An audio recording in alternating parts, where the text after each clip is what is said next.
हाँ।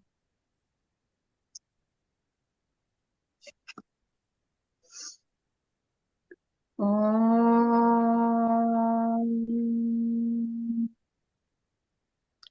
O hidden light, vibrant in every atom. O hidden light, shining in every creature. O hidden love, embracing all in oneness. May each who feels himself as one with thee know he is also one with every other. Shanti, Shanti, Shanti. Yeah, we can begin now. None? Okay. Marathi theosophical federation तर्फे सर्व बंधू भगिनींचे स्वागत व सर्वांना नमस्कार. Light on the path या मेबल Collins यांच्या पुस्तकाचा study class national lecturer Vibha सक्सेनाजी घेत आहेत. नमस्कार विभाजी, आपले स्वागत. नवीन लोकांसाठी विभाजींचा थोडक्यात परिचय. त्यांनी IT इंजिनिअरिंग पुणे येथून व मास्टर्स दिल्ली येथून केले. नोकरीनिमित्त देश विदेशात फिरताना तेथील लोक, संस्कृती यांना जाणण्याचा प्रयत्न केला. जीवनातील गहन प्रश्नांची उत्तरे शोधण्यासाठी वेदांत, शैवदर्शन व अशा अनेक ग्रंथांचा अभ्यास केला. 2015 मध्ये त्यांनी थिओसॉफिकल सोसायटीमध्ये प्रवेश केला. थिओसॉफीचा त्यांचा सखोल अभ्यास त्यांच्या लेक्चर्स मधून आपल्याला वेळोवेळी दिसून येतोच. माझ्या बोलण्यापेक्षा विभाजींचे बोलणे आपणास ऐकण्याची उत्सुकता आहे हे मला माहित आहे. त्यामुळे मी इथेच थांबते आणि विभाजींना विनंती करते की त्यांनी आपले लेक्चर सुरू करावे. धन्यवाद. थैंक यू मृणाल जी. सबको नमस्ते और अभी संक्रांति और लोहरी की शुभकामनाएं सबको. तिल गुड़ घ्या आणि गोड बोला. तो आप सबके साथ मिलके ये लाइट ऑन द पाथ की स्टडी करने से मेरा भी उसमें और अधिक और गहरा अध्ययन हो रहा है. तो ये ना एक 2 वे प्रोसेस है, लर्न करना और बोलना. तो हम लाइट ऑन द पाथ इस बुक का अध्ययन कर रहे हैं. लेकिन ये पाथ है क्या? इस बुक में मास्टर ने बतलाया है कि इस पथ पर चलने के लिए क्या योग्यता होनी चाहिए साधक में, उसको क्या इच्छा करनी चाहिए और क्या इच्छा बिल्कुल मिटा देनी चाहिए, ये बतलाया है. तो ये पथ जिस पे साधक चलना चाहता है, मास्टर ने कहा है कि वो उसको अपने भीतर और बाहर दोनों ओर खोजना चाहिए. तो ये क्या पथ है जो उन्होंने बतलाया है, और ये सबसे महत्वपूर्ण बात है ये समझना कि वह पथ आखिर क्या है. तो इस मार्ग का प्रथम चरण वही है जिसके द्वारा साधक अपनी पर्सनैलिटी से ऊपर उठकर इंडिविजुअलिटी का जीवन जी सकता है. अभी हम किस जीवन में है? पर्सनैलिटी के जीवन में, यानी लोअर क्वार्टिनरी, स्थूल शरीर, लिंग शरीर, प्राण और काम. इसी में हमारी चेतना रहती है अपने हमारी डेली लाइफ में. तो इस जीवन से उठकर हमें अपनी चेतना, इंडिविजुअलिटी यानी जो अपर ट्रिनिटी है, अपर ट्रायड, आत्मा बुद्धि मनस, उसमें हमको चैतन्य होना है. तो फिजिकल बॉडी का त्याग नहीं करना है. फिजिकल बॉडी ऐसी ही बनी रहेगी, संसार का कार्य ऐसे ही चलेगा, लेकिन हमारी चेतना अपर ट्रायड, इंडिविजुअलिटी में रहनी चाहिए. ये मार्ग का प्रथम चरण है. This is very important because all our efforts are towards this. जितनी भी हमारी आध्यात्मिक साधना है वो सब इसी के लिए है. इसको दूसरे दर्शन में जैसे वेदांत में क्या कहा है? पुरुष और प्रकृति. तो ये शरीर प्रकृति है और वो जो हायर कॉन्शियसनेस है, हमारी इंडिविजुअलिटी, वो पुरुष है. तो पुरुष में चेतना आनी है, वो जागृत करना है, और ये प्रकृति उसका इंस्ट्रूमेंट है. That is the first step, प्रथम चरण. जब ऐसा होता है तब वह जीवन मुक्त हो जाता है. जो हमने इनिशिएशंस बतलाए हैं थियोसॉफी में, तो वो जीवन मुक्ति है, क्योंकि अब साधक चेतना पूर्वक इंडिविजुअलिटी में एस्टैब्लिश हो जाता है. तो लोअर क्वार्टिनरी के जीवन से वह मुक्त है. लोअर क्वार्टिनरी है तो उसका जीवन है, और लोअर क्वार्टरनरी नहीं है, स्थूल शरीर नहीं है, तो ऑर्डिनरीली कहते हैं मृत्यु हो गई। लेकिन मृत्यु नहीं होती है, क्योंकि उसकी चेतना तो हायर इंडिविजुअलिटी में, अपर ट्रायड में है।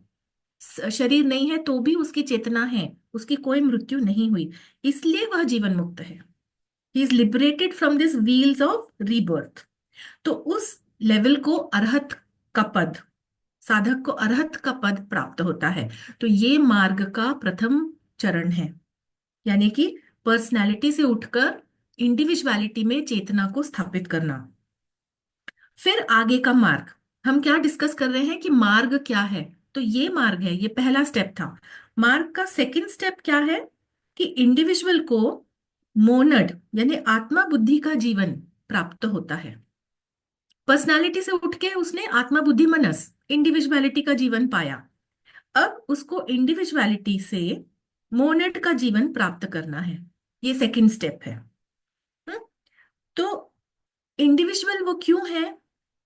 मानसिक प्रिंसिपल के कारण। जो मानसिक प्रिंसिपल है वो मनस has a nature of dividing, तो वो उसको इंडिविजुअल बना देता है।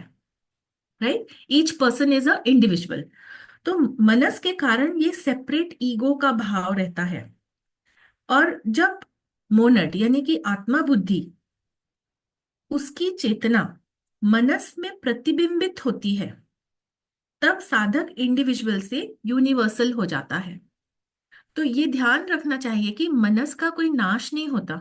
ऐसा नहीं है कि इंडिविजुअल से मोनड का जीवन प्राप्त करना है मतलब कि हमें मनस को एनाहिलेट कर देना है, ऐसा नहीं है। बल्कि क्या होता है, माइंड बिल्कुल शांत और बुद्धि का रिफ्लेक्शन मनस में। तो बुद्धिक चेतना जब मनस में प्रतिबिंबित होती है, तब साधक इंडिविजुअल से यूनिवर्सल हो जाता है। उसकी जो इंडिविजुअल सेपरेटनेस है वो समाप्त हो जाती है, क्योंकि सेपरेटनेस मनस के कारण आती है, लेकिन बुद्धिक प्रिंसिपल ये यूनिवर्सल है ना। तो जैसे ही बुद्धिक चेतना मानसिक चेतना के ऊपर रिफ्लेक्ट होगी, तो इंडिविजुअल से यूनिवर्सैलिटी प्राप्त होती है। ठीक, तो पहले क्या हुआ था, जीवन मुक्ति, तो वो इंडिविजुअल है, लेकिन अब इंडिविजुअल से यूनिवर्सल हो गया, तो ये सेकंड स्टेप। तो ये कौन सी स्टेज है? ये है एडेप्ट या सिद्ध पुरुष की स्टेज। ठीक है, सो अरहत से एडेप्ट। ओके, तो इसको आशेख का स्तर या आशेख का इनिशिएशन भी बतलाया है। तो आशेख जो है, जो सिद्ध पुरुष है, वो आत्मज्ञानी है। उनको आत्मा से साक्षात्कार हो गया है, आत्मज्ञानी है वो। अब मार्ग यहाँ पे समाप्त नहीं होता। एडेप्ट्स तो हैं हमारे, जो थियोसॉफिकल महात्मास हैं, जो हायरार्की है ग्रेट वाइट ब्रदरहुड की, उसमें कितने ही सिद्ध पुरुष हैं। तो अब जो उनका भी एवोल्यूशन आगे जारी रहता है, तो वो है आगे का मार्ग। सिद्ध पुरुष अपनी चेतना को ईश्वर की चेतना तक उठाने का प्रयत्न करते हैं। That is the consciousness of the logos. उस लेवल तक अपनी चेतना को उठाना है, तो फिर वह आत्मज्ञानी से ब्रह्म ज्ञानी बन जाते हैं। तो ये हमें बहुत ही गहराई से समझना है कि मार्ग क्या है। मार्ग वह है जो साधारण जीवन से जीवन मुक्ति, फर्स्ट स्टेप, वहां तक। फिर उसके आगे आत्मज्ञान, वो सेकंड स्टेप, और फिर उसके आगे ब्रह्म ज्ञान तक ले जाता है। ये है path, light on the path, this is the path. इस मार्ग को किसी एक साधन के द्वारा नहीं, मास्टर ने ये बतलाया पिछले सेशन में जो डिस्कस किया हमने, किसी एक साधन के द्वारा हम ये मार्ग नहीं प्राप्त कर सकते, बल्कि कर्म, ज्ञान, भक्ति, सभी साधनों को हमें उपयोग में लाना चाहिए। ये जो सूत्र नंबर 20 था, 20वें सूत्र में दिया था कि seek it not by any one road. अब साथ ही साधन पथ में प्रविष्ट होने के लिए, साधन पथ पर चलने के लिए, साधक को अपने समस्त स्वभाव को इंटेलिजेंटली उपयोग में लाना चाहिए। समस्त स्वभाव मतलब उसका एक्शन, उसका इमोशन, उसके थॉट्स, ये सभी चीजें उसको इस मार्ग पर लाने में सहायक होनी चाहिए।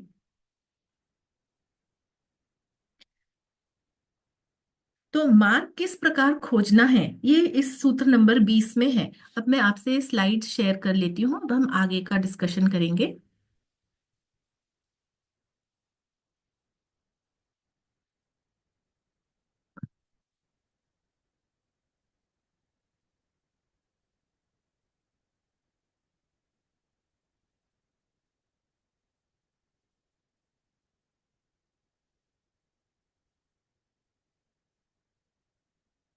तो ये सूत्र नंबर 20 पे हम चर्चा कर रहे थे, और यहां तक हमने किया था last point, the whole nature of man must be wise used wisely by the one who desires to enter the way. समस्त स्वभाव यानी उसके एक्शंस, इमोशंस और थॉट्स। अब आगे मास्टर क्या कहते हैं, each man is to himself absolutely the way, the truth and the life, but he is also but he is only so when he grasps his whole individuality firmly and by the force of his awakened spiritual will recognizes this individuality as not himself. ये बहुत important है। He recognizes this individuality as not himself, but that thing which he has with pain created for his own use, and by means of which he proposes, as his growth slowly develops his intelligence, to reach the life beyond individuality. When he knows that for this his wonderful complex separated life exists, then indeed and then only he is upon the way. यही चीज अभी हमने discuss की थी। प्रत्येक मनुष्य जो है वो स्वतः के लिए स्वयं ही पूर्ण रूप से मार्ग है। यही सत्य है और यही जीवन है। यही अभी हमने देखा कि साधारण जीवन से इंडिविजुअलिटी, इंडिविजुअलिटी से फिर उसके आगे स्पिरिचुअलिटी यानी स्पिरिचुअल सेल्फ, मोनड। तो स्वयं ही वह अपने लिए मार्ग है। उसके ये जो 7 प्रिंसिपल्स हैं वो ही मार्ग हैं। किंतु ऐसा तभी होता है जब वह अपने इंडिविजुअलिटी में चैतन्य होता है। He should be conscious in his individuality. Personality से जो एक आइडेंटिटी हमने बना रखी है कि ये मैं हूं, तो हम हमेशा अपने बॉडी को समझते हैं, तो ये आइडेंटिटी छूट जानी चाहिए। तभी उसकी इच्छा शक्ति जागृत हो सकती है, उसका जो स्पिरिचुअल विल है वो सक्रिय हो जाता है, और इस शक्ति के बल से वह उसे कॉन्फिडेंस आ जाता है। निश्चित तौर पर वह जान लेता है कि इंडिविजुअलिटी भी उसका स्वरूप नहीं है। इंडिविजुअलिटी यानी आत्मा, बुद्धि, मनस। अभी तक वो पर्सनालिटी को अपना स्वरूप समझता है, आइडेंटिटी मानता है उससे। पर्सनालिटी छूट जाने पर भी उसको ये जान लेना चाहिए कि इंडिविजुअलिटी भी उसका स्वरूप नहीं है। That means he should not have identity with his individuality also, क्योंकि इंडिविजुअलिटी भी एक साधन मात्र है। जैसे पर्सनालिटी फिट इंस्ट्रूमेंट बनाना है उसको, उसी तरह से इंडिविजुअलिटी भी एक इंस्ट्रूमेंट है जिसे कि उसने परिश्रम पूर्वक और बहुत कष्ट पूर्वक गढ़ा है। इंडिविजुअलिटी को बनाया है उसने। इंडिविजुअलिटी को हम कैसे बनाते हैं? थ्रू द साइकिल ऑफ री। हर जन्म में हम थोड़ी और प्रोग्रेस करते हैं, स्पिरिचुअल प्रोग्रेस, थोड़ी और वर्च्यूज हमारे अंदर जागृत होती हैं, और ये सब चीजें हमारी कॉजल बॉडी में निहित हो जाती हैं। They are sewn into the fabric of our causal body. तो वो उससे हमारी ये इंडिविजुअलिटी जो है वो बढ़ती है, या उसको हम शेप देते हैं। ठीक है, तो पता नहीं कितने जन्मों के परिश्रम से इस इंडिविजुअलिटी को हमने बनाया है। किसने बनाया है? जो हमारा सच्चा स्वरूप है, उसने बनाया है इस इंडिविजुअलिटी को अपने उपयोग के लिए। और जैसे जैसे बुद्धि का उदय होता है, इंडिविजुअलिटी यानी आत्मा, बुद्धि, मनस, लेकिन जैसे जैसे बुद्धि और अधिक जागृत होती है, वैसे वैसे वह इंडिविजुअलिटी के परे, उसके बियॉन्ड के जीवन, उसके बियॉन्ड की लाइफ उसको प्राप्त करेगा। तो इंडिविजुअलिटी के बियॉन्ड कौन सी लाइफ है? मोनेड की लाइफ, आत्मा बुद्धि। तो इस तरह से this is the cycle how he is progressing spiritually through this cycle of री इनकारनेशन। हिज उसकी जो इंडिविजुअलिटी है आत्मा बुद्धि मनस, वह और बढ़ती जा रही है, बुद्धि जागृत होती जा रही है, और जो मोनाडिक जीवन है, मोनाडिक लाइफ है, उसको वह प्राप्त करता है। Meaning he will move from individual self to monadic self. तो जब उसको ये निश्चय हो जाता है कि इसी उद्देश्य की पूर्ति के लिए इस सेपरेट इंडिविजुअलिटी को बनाया है, उसका अस्तित्व है, वास्तव में केवल तभी वो इस पथ पर प्रविष्ट होता है। So that is the real beginning of the path. जब उसे ये समझ में आ जाता है कि इंडिविजुअलिटी भी एक इंस्ट्रूमेंट है।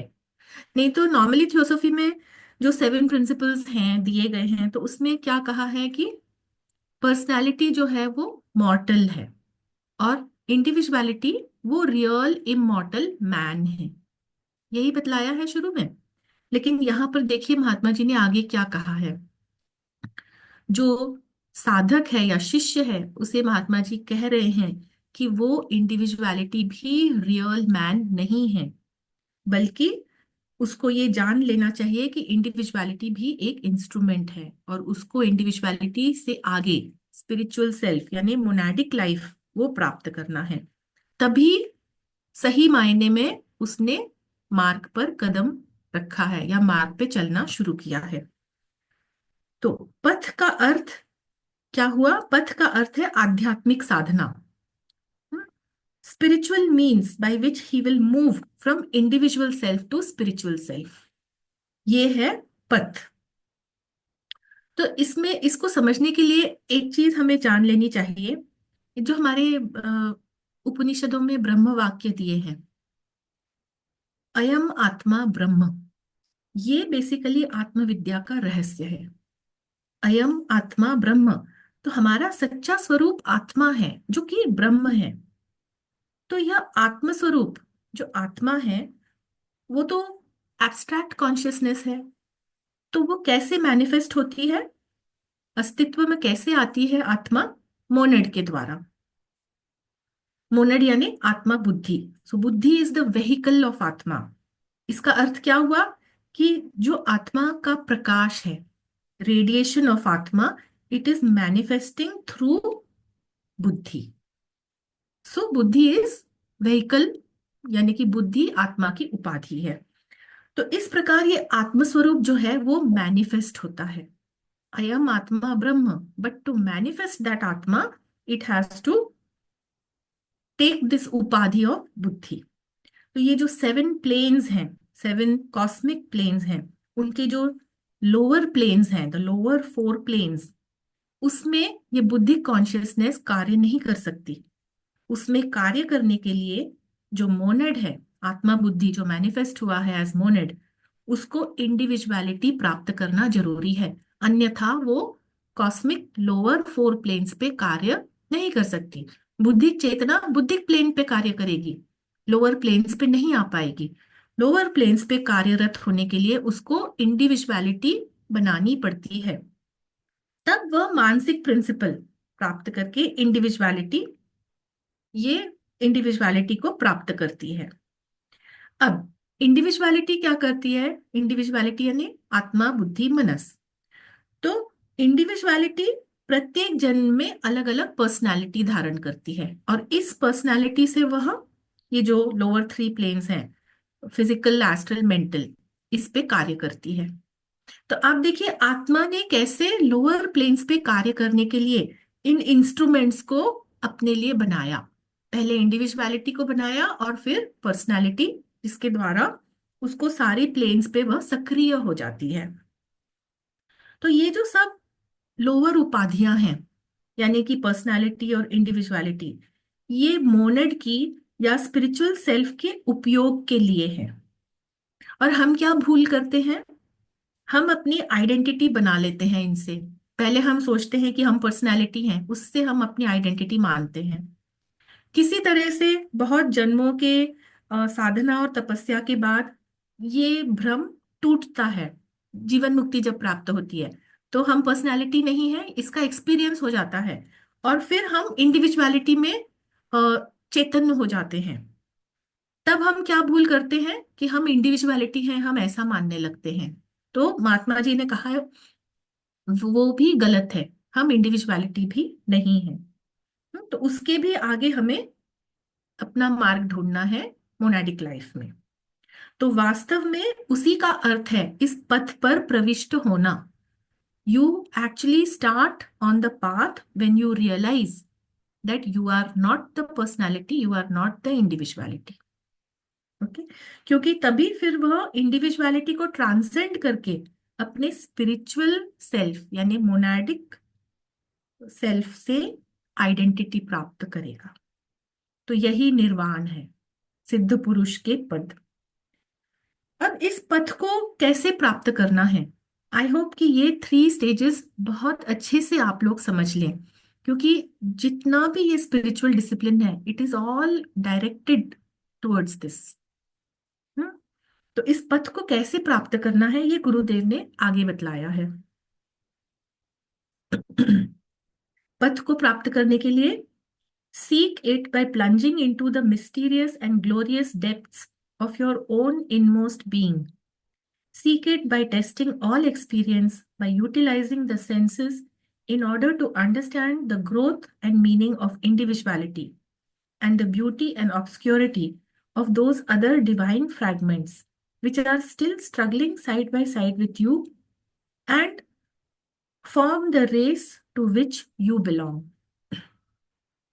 Seek it by studying the laws of being, the laws of nature, the laws of the supernatural, and seek it by making the profound obeisance of the soul to the dim star that burns within.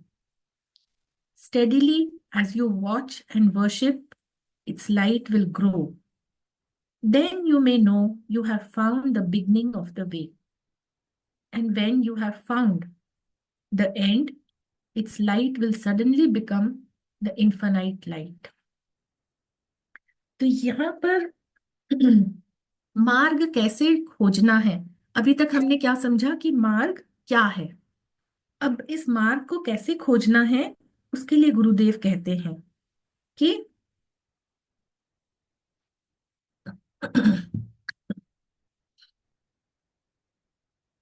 मार्ग को अपनी ही अंतरात्मा में खोजना है। अपनी ही अंतरात्मा की जो गूढ़ता है, मिस्ट्री है, उसको समझना है, उसकी तेजोमयी गहराई में ढूंढना है। और मार्ग को ढूंढने के उन्होंने 3 तरीके बतलाए हैं। उन्होंने क्या तरीके बतलाए हैं यहाँ पे? The seek it by the study of laws of being, laws of nature and laws of supernatural। तो पहला जो तरीका उन्होंने बताया है, आउटर वर्ल्ड यानी कि जो नेचुरल लॉज हैं उसके निरीक्षण के द्वारा। हम फिजिकल प्लेन पे हैं, जो प्रकृति के नियम हैं, नेचुरल लॉज हैं, वो किसके लिए एप्लीकेबल हैं? वो हमको फिजिकल प्लेन में भी दिखते हैं और वो हमारी पर्सनालिटी के लिए भी एप्लीकेबल हैं। फिजिक्स, केमिस्ट्री, बायोलॉजी, ये सारी नेचुरल लॉज की ही साइंस है। तो ये जो लॉज हैं ये फिजिकल, एस्ट्रल और लोअर मेंटल प्लेन्स, इनके नियम हैं, जो ये कहलाते हैं फिनोमिनल प्लेन्स। पर्सनालिटी को इंद्रियों के माध्यम से अनुभव प्राप्त होता है, जो हमारे सेंस ऑर्गन्स हैं उसके माध्यम से पर्सनालिटी को अनुभव प्राप्त होता है। और ऑब्जर्वेशन और स्टडी के द्वारा फिर वह प्राकृतिक नियमों का अध्ययन करता है। साइंटिस्ट, वैज्ञानिक, ये सभी ऐसे ही ऑब्जर्वेशन और स्टडी, इसके द्वारा फिजिकल साइंसेस की जो लॉज हैं उनको डिस्कवर करते हैं। तो पर्सनैलिटी के ये अनुभव कौन से प्लेन्स पे हैं? जो 7 प्लेन्स हैं उनमें से लोएस्ट 3, फिजिकल, एस्ट्रल और लोअर मेंटल। अब पर्सनैलिटी का मास्टर कौन है? पर्सनैलिटी का मास्टर है हमारी इंडिविजुअलिटी, द अपर ट्रायड। तो मार्ग खोजने का दूसरा स्टेप वह गुरुदेव ने बतलाया है कि उसके द्वारा इंडिविजुअलिटी को समझना है। ये जो पहला स्टेप था उसमें हमने नेचुरल लॉज के द्वारा पर्सनालिटी को समझा। अब नेक्स्ट स्टेप क्या है कि उन लॉज को समझना जिसके द्वारा हम अपनी इंडिविजुअलिटी को समझ सकेंगे। तो ये है सुपर नेचुरल लॉज, या जिनको हम परा प्राकृतिक नियम कहते हैं। ये परा प्राकृतिक नियम ये हायर मेंटल और बुद्धिक प्लेन्स के नियम हैं। परा प्रकृति के नियम, इनको सुपर नेचुरल लॉज कह सकते हैं।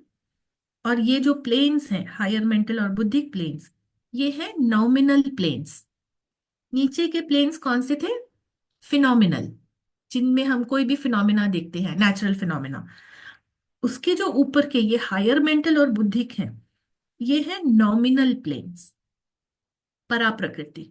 और इसी जगत में इंडिविजुअलिटी यानी कि जीवात्मा वो एग्जिस्ट करती है, उसका जीवन है और इवॉल्व करती है इन्हीं हायर प्लेन्स पर। तो इन प्लेन्स की क्या विशेषता है कि जो हमारे फिजिकल सेंस ऑर्गन्स हैं उनसे जो भी एक्सपीरियंस मिलता है वो यहाँ इन प्लेन्स पे कार्य नहीं कर सकता, क्योंकि ये तो हायर प्लेन्स हैं। ये मटेरियल वर्ल्ड से ऊपर की स्पिरिचुअल वर्ल्ड है, और ये वर्ल्ड अरूप जगत है, फॉर्मलेस वर्ल्ड है। तो यहाँ पर इसलिए किसी प्रकार के कोई आकार या डेफिनेट शेप्स ऐसे नहीं होते। यहाँ पे किस तरह से शेप्स बनते हैं, बल्कि आकार या शेप ये शब्द नहीं इस्तेमाल कर सकते, क्योंकि जो अ, हमारे विचार हैं, थॉट वेव्स, विचार तरंगे, तो उन विचार तरंगों के परिवर्तन के साथ ही यहाँ पर आकार बदलता है। आप इसको ऐसे समझिए जैसे अगरबत्ती का धुआं होता है ना, तो उसको अगर आप मुंह से थोड़ा सा ऐसे फूंक मारिए, फू करिए, तो धुआं कैसे सब में बिखरता है। ऐसे ही ये थॉट वेव्स हैं। तो थॉट वेव्स जैसे ही चेंज होती हैं तो वहां की जो सब्सटेंस है उसमें उसी प्रकार चेंज होता है, जैसे अगरबत्ती के धुआं इधर उधर बिखरता है। तो ये है सुपर नेचुरल वर्ल्ड, परा प्रकृति के नियम। इसके नियम, उसकी स्टडी करने से हमें इंडिविजुअलिटी के लाइफ के बारे में पता चलेगा, क्योंकि इंडिविजुअलिटी इन्हीं प्लेन्स में एग्जिस्ट करती है। तो वो हुआ सेकंड स्टेप, मार्ग खोजने का सेकंड स्टेप। और मार्ग खोजने का आखिरी तीसरा तरीका गुरुदेव बतलाते हैं कि निर्वाण लोक में जीवन का जो अस्तित्व है उसका अध्ययन करके। तो वो थर्ड स्टेप। अब निर्वाणिक प्लेन कौन सा है? यानी आत्मा का लोक, आत्मिक लोक। हम्म, अ, नीचे स्थूल शरीर, लिंग शरीर, प्राण, काम, तो ये फिनोमिनल प्लेन्स पे हो गए प्रिंसिपल्स, लोअर क्वार्टिनरी। फिर इंडिविजुअलिटी, परा प्रकृति के नियम इंडिविजुअलिटी के लिए, यानी हायर मेंटल और बुद्धिक। अब उससे भी ऊपर कौन सा हुआ? आत्मिक लोक, वो निर्वाणिक लोक है। तो निर्वाण लोक में जीवन का जो अस्तित्व है उसके अध्ययन के द्वारा ये तीसरा तरीका है मार्ग खोजने का। ये निर्वाणिक प्लेन जो है ये सर्वोच्च है। ये इसको हम सत्यलोक कहते हैं, है ना। यहाँ वास्तविक चेतना का निवास है, वास्तविक स्वरूप, चेतना नहीं, चेतना तो सारे प्लेन्स पे है, वास्तविक स्वरूप यही इसी प्लेन पर है। ये है हमारी अनमॉडिफाइड अनकंडीशनड कॉन्शियसनेस। तो इस मार्ग का शोध हमें अपने अस्तित्व के जो इनर मोस्ट एसेंस है, आत्मिक स्वरूप, इनर मोस्ट एसेंस, उसमें प्रविष्ट होकर करना है। और यहाँ की जो चेतना है इस स्तर पर आत्मिक लोक में, ये हमारी कल्पना से भी परे है। We cannot imagine how will be the state of consciousness there. लेकिन फिर भी हम ये जान सकते हैं कि यहाँ पर किसी भी प्रकार की लिमिटेशंस नहीं होंगी, सब सीमाएं समाप्त हो जाती हैं और एकता का हमेशा एहसास होता है। यह चेतना इंद्रिय, मन, बुद्धि इन सब के परे है। और नॉर्मली इसको हम कैसे डिस्क्राइब करते हैं? नेति नेति, नॉट दिस नॉट दिस, क्योंकि उसके अलावा हमें डिस्क्राइब करना संभव ही नहीं है हमारे लिए। जब मनुष्य साधन पथ की उस ऊंची श्रेणी पर पहुंच जाता है, अरहत का पद, अरहत के पद के समीप जब वो पहुंच जाता है, तब ध्यान करते समय समाधि अवस्था में वह निर्वाण की आत्मिक चेतना को अनुभव कर सकता है। अरहत का पद यानी जीवन मुक्ति का पद। तो उस लेवल पे पहुंच के जब वह ध्यान में बैठता है, तो धारणा, ध्यान, समाधि, समाधि वह प्राप्त करता है, तो उन क्षणों में वह आत्मिक चेतना का अनुभव कर सकता है। He experiences the consciousness of that world. अपने अंतर्मन की गहराई में डूबकर ही अस्तित्व के जो नियम हैं उनका अध्ययन संभव है। अस्तित्व के नियम यानी लॉज ऑफ एग्जिस्टेंस। तो ये 3 स्टेप्स क्या थे? फर्स्ट था लॉज ऑफ नेचर, प्रकृति के नियम। दूसरा स्टेप था लॉज ऑफ सुपरनैचुरल वर्ल्ड, परा प्रकृति के नियम। और ये थर्ड है लॉज ऑफ एग्जिस्टेंस, आत्मिक लोक, उसके नियम। तो इसी के द्वारा उसके साधक के उद्देश्य की पूर्ति हो सकती है। और यह उद्देश्य क्या है? यह उद्देश्य है अपने भीतर धीमे धीमे प्रज्वलित होने वाले तारे को, ये तारा क्या है? उसकी आत्मा, वो धीरे धीरे तारे के समान उज्ज्वलित हो रही है, प्रज्वलित हो रही है, उसको श्रद्धा पूर्वक प्रणाम करना। गुरुदेव कहते हैं कि जैसे जैसे तुम उसकी उपासना करोगे, उसका निरीक्षण करोगे, तो उसका प्रकाश स्थिर गति से बढ़ता जाएगा। आत्मा स्वयं प्रकाश है, तो तुम्हारे भीतर जो वह प्रकाश का पुंज है, ज्योति है, उसका प्रकाश धीरे धीरे बढ़ता जाता है। तब यह जान लेना कि तुमने मार्ग के आरंभिक छोर को पाया है। जब वह प्रकाश दिखने लगे, it is a dim star, then you have found the beginning of the path. उसके पहले अभी तक पर्सनैलिटी में जब तक है तब तक तो टोटल डार्कनेस, इग्नोरेंस है ही नहीं उसका प्रकाश। और जब तुम उस मार्ग के अंतिम छोर को पालोगे, तब उसका प्रकाश अनंत हो जाएगा, अनंत प्रकाश का रूप धारण कर लेगा। तो समरी में, संक्षेप में इसको ऐसे समझ लें कि पर्सनैलिटी यानी देहात्मा को भली प्रकार से समझना, प्राकृतिक नियमों को समझना है, फिजिकल, एस्ट्रल, मेंटल। फिर जीवात्मा या इंडिविजुअलिटी के अध्ययन से हम परा प्रकृति के नियमों को समझते हैं, हायर मेंटल और बुद्धिक। और जब हम आत्मा का साक्षात्कार करने का प्रयत्न करते हैं समाधि में, आत्मिक लोक या निर्वाणिक लोक, तब हम अस्तित्व के नियमों का अध्ययन करते हैं, लॉज ऑफ एग्जिस्टेंस। तो मार्ग की खोज किस किस प्रकार करनी है, यही समझाते हुए अब गुरुदेव आगे कहते हैं।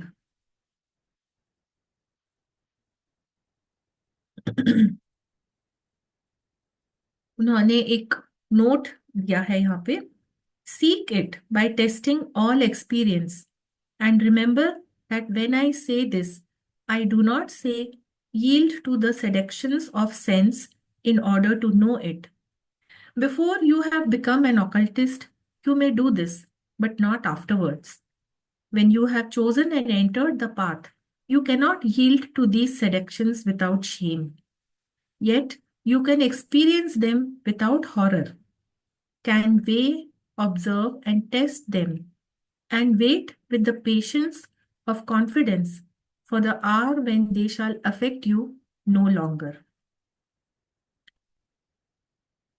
तो पाथ को पाने के लिए, उस पथ को पाने के लिए क्या करना चाहिए? मनुष्य के, उसका जब एवोल्यूशन होता है, उसका विकास क्रम चलता ही रहता है। तो आरंभिक विकास क्रम में एक्सपीरियंस के द्वारा ही उसको सही गलत, उचित अनुचित, पाप पुण्य, इन चीजों का ज्ञान होता है। यानी अनुभव, एक्सपीरियंस इज वेरी इंपॉर्टेंट।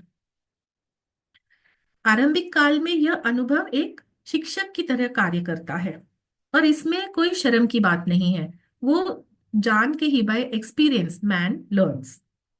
किंतु एक बार जब यह ज्ञान प्राप्त हो जाता है और मनुष्य साधक के तौर पर गुप्त ज्ञान के मार्ग पर चलने लगता है, तब उसको ऐसे अनुभवों की आवश्यकता नहीं रहती। उसको अब पता है। फिर भी हमारा जो लोअर माइंड है, काम मनस, तो अनुचित प्रलोभन, अट्रैक्शन, ग्लैमर, इन सब के प्रति वह आकृष्ट हो जाता है। यानी साधक ज्ञान मार्ग पर चल रहा है, लेकिन फिर भी लोअर मनस, लोअर माइंड इस तरह के प्रलोभनों से आकर्षित हो जाता है और परिस्थितियों में फंसकर पथभ्रष्ट भी हो सकता है। और यह क्रम जन्मों तक चलता रहता है। वो ज्ञान के पथ पर आता है, फिर किसी अट्रैक्शन में फंस जाता है, और फिर से अगला जन्म। तो ये क्रम पता नहीं कितने जन्मों से चल रहा है। थियोसॉफी के मेंबर्स के लिए भी कहा जाता है, ऐसा नहीं है कि आप पहली बार थियोसॉफी में आए हैं। पता नहीं कितने जन्मों से आप इस ज्ञान को पढ़ रहे हैं, जान रहे हैं, आगे बढ़ने की कोशिश कर रहे हैं।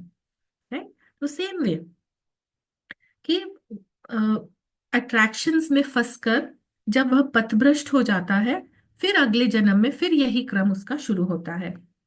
किंतु अब जब उसमें विवेक जागृत हो रहा है, जब वह ज्ञान मार्ग पर चल रहा है, तो अब ऐसे कार्यों को जो उसके सेंस ऑब्जेक्ट्स उसको अट्रैक्ट करते हैं, तो इनको अनुभव प्राप्त करने के नाम पर उचित नहीं ठहरा सकते। उसको ऑलरेडी एक्सपीरियंस प्राप्त है, ज्ञान प्राप्त है। तो अब अगर वो इन चीजों में इंडल्ज करे, सेंस के जो ऑब्जेक्ट्स हैं, सेंस के जो एक्सपीरियंस हैं उसके लिए, तो ये उसके लिए उचित नहीं है, क्योंकि साधक ज्ञान मार्ग पर प्रविष्ट हो चुका है और उसमें विवेक का उदय हो रहा है। तो एक्सपीरियंस की आवश्यकता कब थी? उसके विकास क्रम के आरंभ में, जब उसको अनुभव नहीं था। अनुभव प्राप्त हो गया, अब वो मार्ग पे ऑलरेडी है, ज्ञान है, तो अब ऐसा अनुभव लेना उसके लिए उचित नहीं है। लेकिन फिर भी देखो, हम अपने एक्शंस को हम रोक सकते हैं, हाँ, लेकिन अपने थॉट्स को रोकना अधिक कठिन है। ठीक है, तो अगर वो कोई चीज अनुचित है, हम ऐसा नहीं करेंगे, एक्शन नहीं करेंगे, लेकिन वो थॉट मन में फिर भी आ ही जाता है। तो ऐसे में क्या करना है साधक को? यदि ऐसे प्रलोभन फिर भी उसके मन में आते हैं, तो उसको घृणा या भय नहीं करना चाहिए कि अरे मैं तो साधक हूं, मेरे मन में ऐसे कैसे विचार आ रहे हैं। ऐसा गलत है, क्योंकि this is also a progression. You have stopped your action, now you are trying to control your thoughts. तो उसको ज्ञान पूर्वक ऐसे विचारों का मूल्यांकन करना है। उनको इवैल्यूएट करिए, उनको ऑब्जर्व करिए कि वो कैसे आपके माइंड को अफेक्ट कर रहे हैं, और उनका परीक्षण करिए। So he has to weigh and observe and test, और उसको धैर्य पूर्वक और पूरे विश्वास के साथ उस समय की प्रतीक्षा करनी चाहिए जब ऐसे अट्रैक्शंस या प्रलोभन या टेम्पटेशंस उसको प्रभावित नहीं कर पाएंगे। तो उसको मार्ग पर बने रहना है, और अपने विचारों द्वारा, ये ऑब्जर्वेशन के द्वारा, स्टडी के द्वारा उनको रोक देना है। तो ये जो भाव और विचार उसके मन में आते हैं, उनको पहचान लेना है और उनको अस्वीकार कर देना है।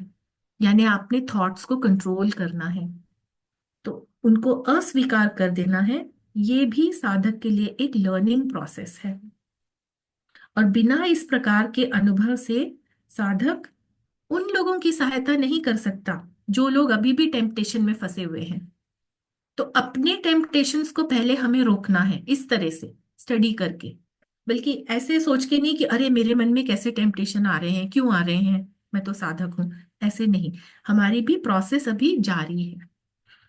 तो इसलिए गुरुदेव कहते हैं, but do not condemn the man that yields, stretch out your hand to him as a brother pilgrim whose feet have become heavy with mire। जो मनुष्य इन टेम्पटेशन से हार गया, प्रलोभनों से हार के उनके वश में आ गया, उसको दोष मत लगाओ, उसकी निंदा मत करो। अपना हाथ उसकी ओर इस भावना से बढ़ाओ कि वह तुम्हारा बंधु है, तुम्हारा सहयात्री है, को डिसाइपल है, और उसके पैर कीचड़ में सन गए हैं क्योंकि वो अट्रैक्शंस के वश में आ गया। ऐसे व्यक्ति से घृणा करने की जगह उसके साथ सहानुभूति रखो, तभी उसकी सहायता कर सकते हो। ये मेरे ख्याल से एक बहुत इंपॉर्टेंट पॉइंट है कि किस प्रकार से साधक को अपने मन में जो आने वाले ये टेम्पटेशंस और इल्यूजन्स, इल्यूजन्स नहीं बल्कि टेम्पटेशंस ही कहेंगे उनको, उनसे वह कैसे बच के या उनको कंट्रोल करके और इस मार्ग पर दृढ़ता के साथ आगे बढ़ सकता है। आगे मास्टर कहते हैं, remember O disciple, the great though the sorry that great though the gulf may be between the good man and the sinner, it is greater between the good man and the man who has attained knowledge. It is immeasurable between the good man and the one on the threshold of divinity. Therefore, be wary lest too soon you fancy yourself a thing apart from the mass. मार्ग पर जब चलते हैं तो अलग अलग milestones, उनके बीच में क्या दूरी है, ये बतला रहे हैं गुरुदेव। वे शिष्य को स्मरण रखने के लिए कहते हैं कि यद्यपि भले और पापी मनुष्य के बीच बहुत अंतर हो सकता है, लेकिन फिर भी भले व्यक्ति और ज्ञानी पुरुष के बीच यह अंतर उससे भी अधिक है।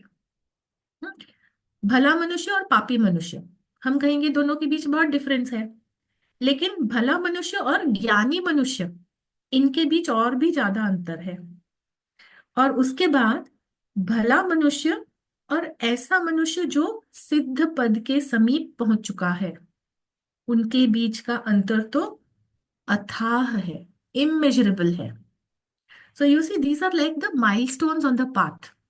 फर्स्ट पापी मनुष्य, अज्ञानी जो है, फिर भला मनुष्य जिसमें थोड़ा थोड़ा ज्ञान आ गया, सही गलत का ज्ञान, फिर उसके बाद ज्ञानी पुरुष, वो तो और भी बहुत आगे है, और ज्ञानी पुरुष के बाद सिद्ध पुरुष, उसके बीच का डिफरेंस तो इमेजरेबल है।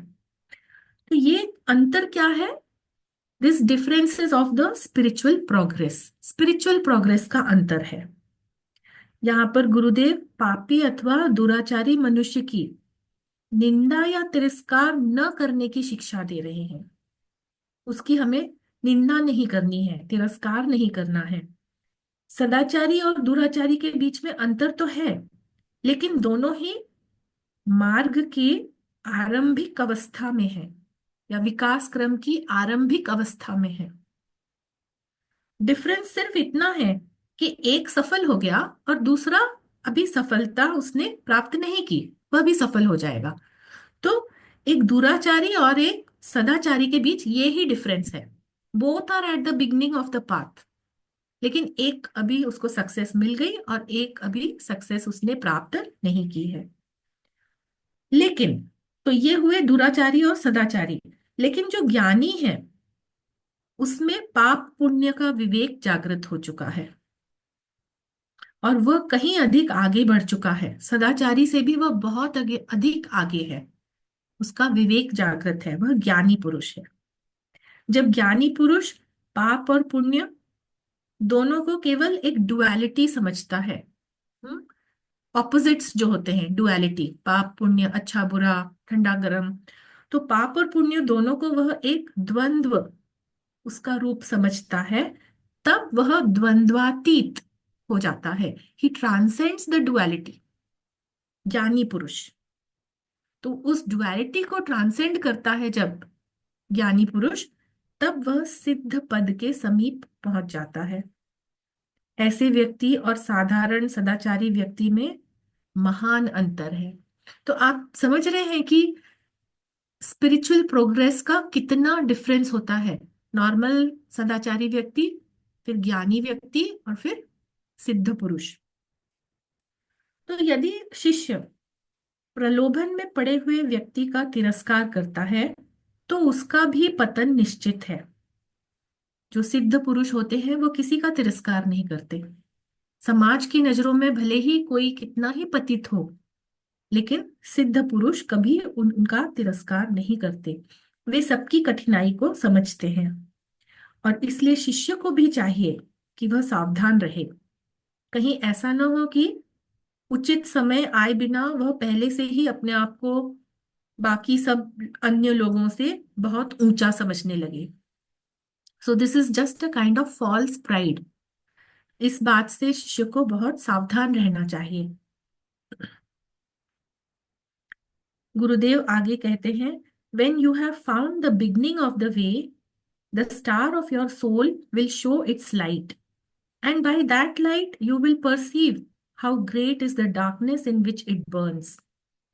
Mind, heart, brain, all are obscure and dark until the first great battle has been won. Be not appalled and terrified by the sight. Keep your eyes fixed on the small light and it will grow. यहाँ पर गुरुदेव शिष्य से कहते हैं कि जब मार्ग का आरंभिक छोर उसको मिल जाता है तो उसकी आत्मा प्रकाशमय होकर चमकने लगेगी, एक तारे के समान। और इसी प्रकाश से उसे ज्ञात होगा, उसे पता चलेगा कि वह तारा कितने गहन अंधकार में चमक रहा था। ये गहन अंधकार, द डार्कनेस ऑफ इग्नोरेंस। तो उसमें वह प्रकाश उदित होता है। जैसे एक कमरा है जो बहुत ही जिसमें रोशनी नहीं है और बहुत गहरा, क्या कहते हैं, डार्कनेस है, यानी कि अंधेरा है। तो उसमें अगर आप माचिस की एक छोटी सी तीली भी जलाएंगे तो एकदम से कमरे में, पूरे कमरे में प्रकाश आ जाता है। और तब आपको पता चलता है कि अरे वास्तव में इस कमरे में कितना अधिक अंधकार था। तो उसी प्रकार आत्मा का प्रकाश एक हल्का सा भी जब उदय होता है, एक डिम स्टार की तरह, तब पता चलता है कि कितना अधिक अंधकार था उसके मन मस्तिष्क में। जब जब तक इस पहली ग्रेट इंटरनल बैटल जो है, साधक के भीतर जो ये युद्ध चल रहा है, जब तक वह उसको जीतता नहीं है, तब तक उसका मन, हृदय और मस्तिष्क सब गहन अंधकार में रहते हैं। और ये उसका इंटरनल युद्ध, क्या कौन सा युद्ध है? ये इंटरनल युद्ध उसका उसकी इंद्रियों के साथ युद्ध है, the battle between personality and individuality. So it is the battle with his sense organs, इंद्रियों का युद्ध। उसमें योग सूत्र में भी दिया है, अपनी इंद्रियों को अंदर की तरफ हमें मोड़ना है ना। जो उनका स्वभाव होता है हमेशा बाहर की तरफ, सेंस ऑब्जेक्ट्स की तरफ जाना, तो उनको हमें अंदर की ओर मोड़ना है। यही बैटल है जिसको कहते हैं प्रत्याहार। तो जब जब तक हम इस पहली बैटल को नहीं जीत जाते, तब तक मन, हृदय और मस्तिष्क ये अंधकार में रहते हैं। शिष्यों को अपनी इंद्रियों के प्रलोभनों से लड़ना है और निम्न स्वभाव, उसका जो लोअर नेचर है, उस पर विजय प्राप्त करनी है। तभी धीमे धीमे ये जो आत्म प्रकाश है इसका उदय होगा। गहन अंधकार में प्रकाशित इस आत्मा के तारे को देखकर शिष्य को भयभीत नहीं होना चाहिए। भयभीत क्यों होगा वो? क्योंकि उसे पता चलेगा ओ कितना अधिक गहरा अंधकार था, अज्ञान का अंधेरा। तो उसे उस अज्ञान के अंधेरे से भयभीत नहीं होना है और आश्चर्यचकित भी नहीं होना है। उस आत्म प्रकाश की ओर दृष्टि रखते हुए और उसकी उपासना करते हुए वह प्रकाश धीरे धीरे उसको बढ़ता हुआ दिखाई देगा। यानी वह ज्ञान का प्रकाश है, उसमें ज्ञान और अधिक उदय होगा। और ऐसी सीख गुरुदेव शिष्य को यहाँ पर दे रहे हैं। Be not appalled and terrified by the sight, that is the sight of darkness. Keep your eyes fixed on the small light, आत्म प्रकाश, ज्ञान का प्रकाश, और वह धीरे धीरे बढ़ता रहेगा, it will grow. So thank you so much. आज हम यहाँ पे समाप्त करते हैं, जिससे हमें डिस्कशन के लिए भी थोड़ा बहुत समय मिल जाए।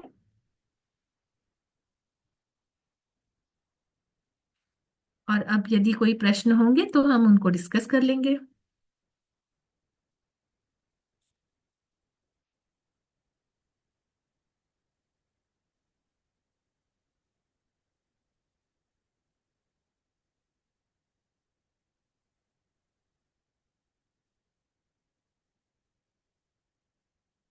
एक्चुअली इस सेशन में और पिछले सेशन में जो हमने डिस्कस किया ना, मार्ग क्या है वो समझना सबसे जरूरी है। पर्सनालिटी से इंडिविजुअलिटी और फिर इंडिविजुअलिटी से monadic self spirituality, those are the 3 steps.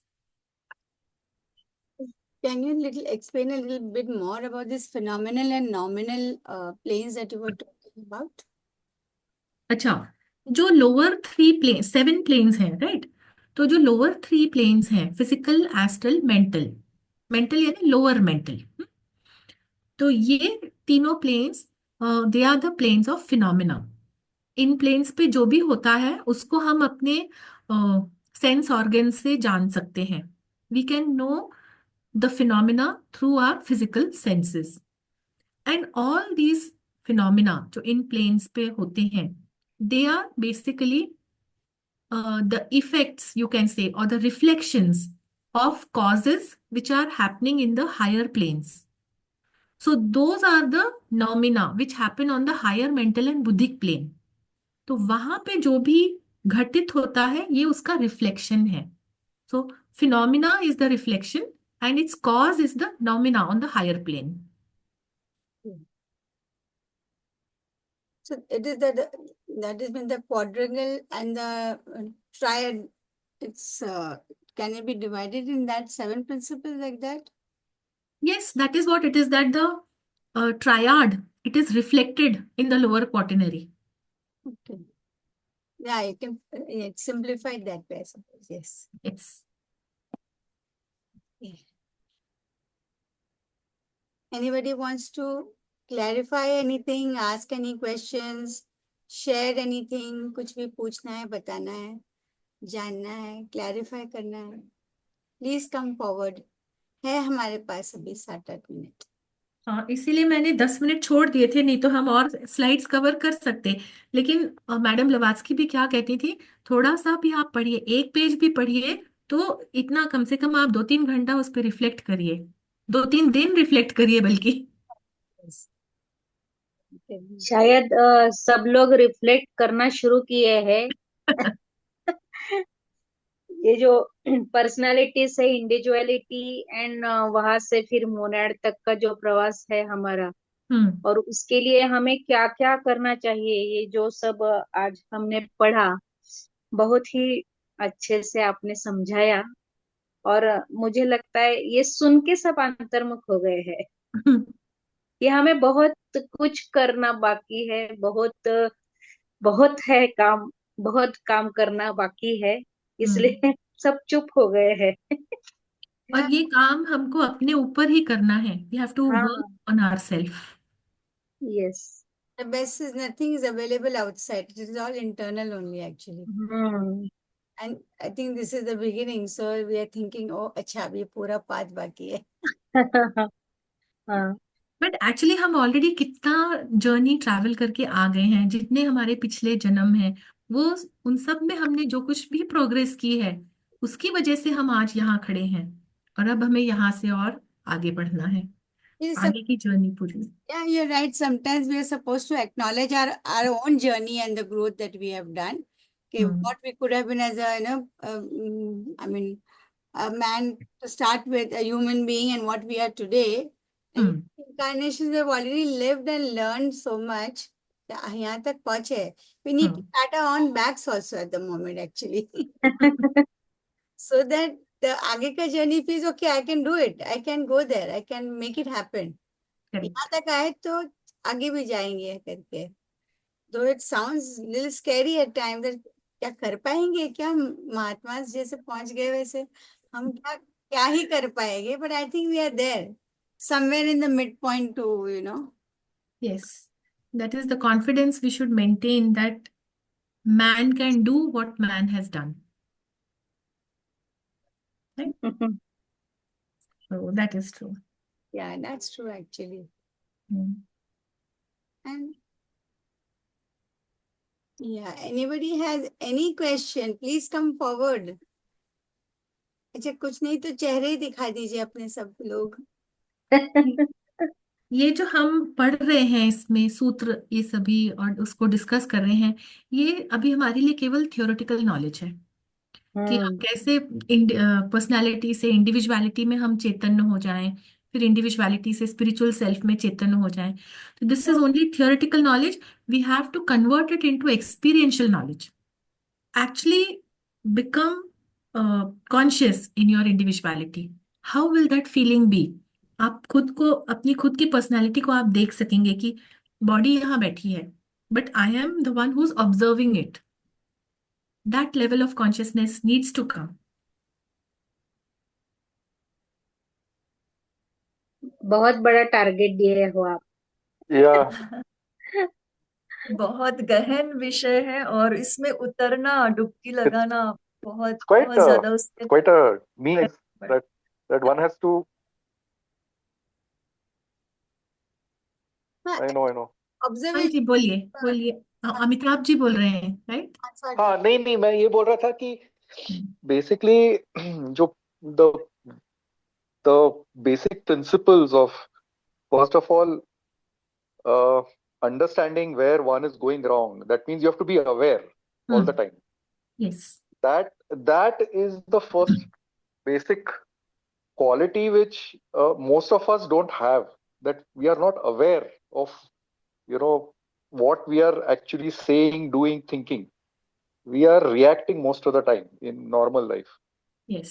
किसी ने कुछ बोल दिया तो हम विदाउट थिंकिंग हम रिएक्ट कर जाते हैं. तो that is where we have to first, I think that is the first thing that we have to stop doing. Very true. And that is where most of us fail. I mean, at least I am failing. So I have realized that. So That So is we call it that is where I trying. think I have to start. an awareness only, na, that do you think you failed, but you are aware of it now. Yeah. Work on it. और ये Correct. यह सभी के साथ होता है, practically सभी के साथ होता है. जैसे हम एक स्टेप आगे जाते हैं तो 2-4 स्टेप तो पीछे, फिर से पीछे आ जाते हैं, फिर से कोशिश करते हैं अवेयरनेस से, फिर से आगे थोड़ा बढ़ के. बिल्कुल। बराबर. Yeah. हाँ. That is what we need और to keep continuously doing. अभिभा जी, महात्मा लेटर्स में भी बोला है ना महात्मा जी ने कि हमारे सभी में वह तथागत प्रकाश है ना.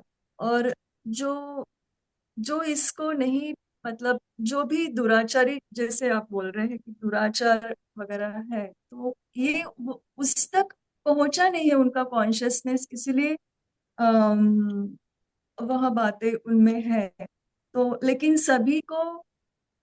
सभी लोग उस बुद्धत्व की स्टेज तक सभी को जाना है, और कोई धीरे धीरे जाता है, कोई फास्ट फॉरवर्ड होता है बिल्कुल। स्टडी, मेडिटेशन, सेल्फलेस सर्विस से, अवेयरनेस से. करेक्ट। आप बताइए, इसके ऊपर थोड़ा सा प्रकाश डालिए. The Buddha nature, it's there in everybody, जिसे हम आत्मा का प्रकाश कहते हैं, spark of the divine, the innermost essence, right? So it is there in everyone. अभी के जो श्लोक पढ़े हैं, स्लाइड्स अभी स्टडी की हैं, उसमें यही था कि हमारी इग्नोरेंस से वो कवर्ड है, इसलिए उसका प्रकाश हमारे में अभी उदय नहीं हुआ है. लेकिन जैसे जैसे इस मार्ग पे हम चलेंगे, ज्ञान का उदय होगा. ज्ञान का उदय कैसे होगा? जैसा अमिताभ जी ने अभी बतलाया कि self observation, at least become aware कि हम क्या गलत कर रहे हैं. गलतियां फिर भी होती रहेंगी, फिर ट्राई करिए. महात्माओं ने ये शब्द मंत्र दिया है, try, TRY, don't give up. You fail only when you stop trying. तो तब तक फेलियर नहीं है, तब तक सिर्फ ट्रायल है, ट्राई करते रहिए. तो वो करने से जब जैसे जैसे ये इग्नोरेंस हटेगी, जो व्यक्ति दुराचारी है और जो सदाचारी है, दोनों ट्राई कर रहे हैं, एक सफल हो गया, एक अभी सफल नहीं हुआ, कुछ समय बाद सफल होगा. It is only a difference of time. तो वो भी उसी मार्ग पे चल रहा है. और जैसे जैसे वो सदाचार बढ़ता जाएगा तो वो पथ पे अग्रसर होगा. तो वो सदाचारी से ज्ञानी, और फिर ज्ञानी से आत्मज्ञानी. Those are the milestones which we just discussed. तो ऐसे प्रोग्रेस से उसका वो, इट इज अ मेटाफोर कि वो प्रकाश और उसका उदय होता जाएगा उसके भीतर. So he sees the beginning, when he sees the dim light of the star, it is the beginning of the path. That is, वो सदाचारी हो गया, पथ पे चलने लगा. और जब वो ज्ञानी और फिर आत्मज्ञानी सिद्ध हो जाता है, then the light becomes infinite. वही लाइट जो उसके अंदर डिम स्टार था, अब वो इन्फिनाइट हो जाता है. So that is the progress he has to make. और वही स्टार, वही बुद्धा नेचर है. Thank you. Most welcome. If there are no more questions, then we can end the session here.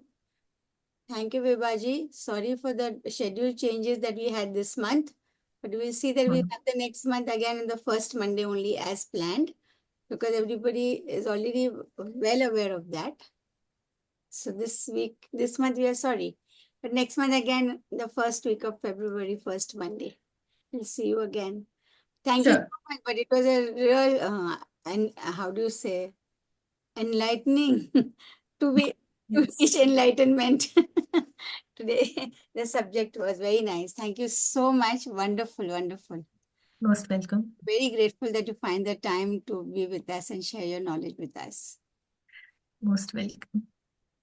If anybody has no questions or anything, then we will end the session with prayer with Mrinal Joshi's beautiful voice. Om